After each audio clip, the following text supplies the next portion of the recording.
After naive realism, the next theory that we have is called sense-datum theory, uh, oftentimes referred to as indirect realism.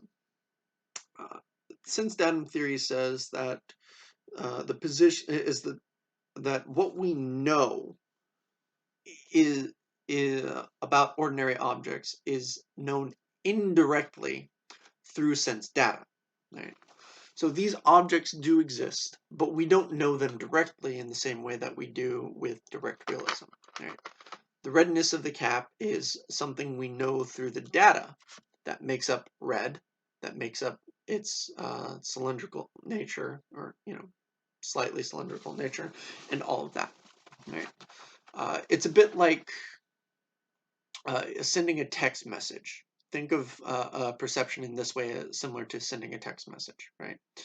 You type out what you want to say, and then you hit send, and it deconstructs it into a bunch of ones and zeros, right?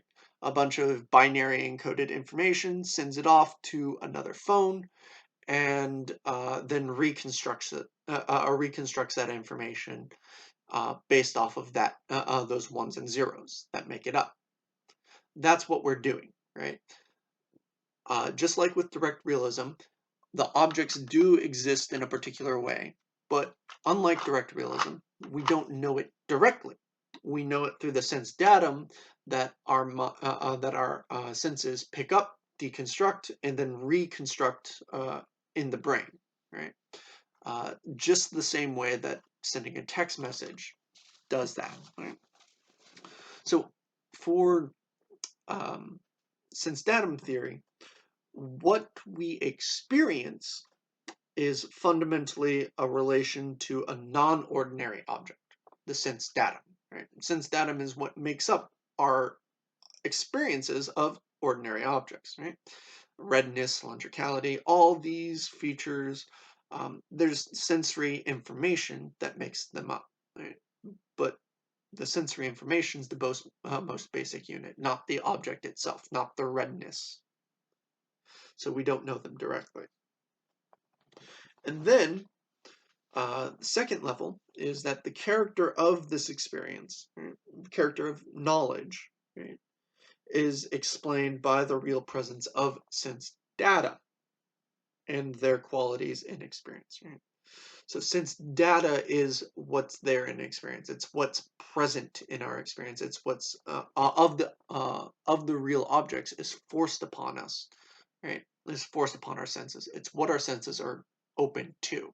They're not open to the world as it is. They're open to the world as as it's constructed by or configured by sense data.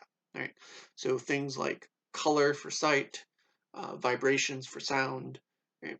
uh, distortions, all that.